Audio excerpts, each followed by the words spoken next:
Hence, if there are aliens, as they say, then the church is not infallible in its definitions. Since Scripture is inerrant and divinely inspired, it teaches us, as we read in Romans 8, that all of creation essentially fell with man. It was through Adam that the application of the second law of thermodynamics becomes extensive in relationship to our own bodies and its corruption. And also not just to us, but to animals, but also to the whole of material created order. In fact, some of the fathers of the church say that in the very beginning, the star patterns in the universe were actually more orderly than what we see them now. But after the fall, everything is now heading towards this disorder as an effect of our sin.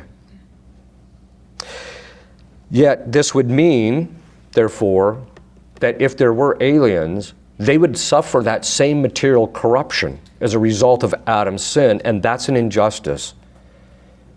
And if they didn't suffer that, then again, Scripture is wrong, and how the church understands it is wrong.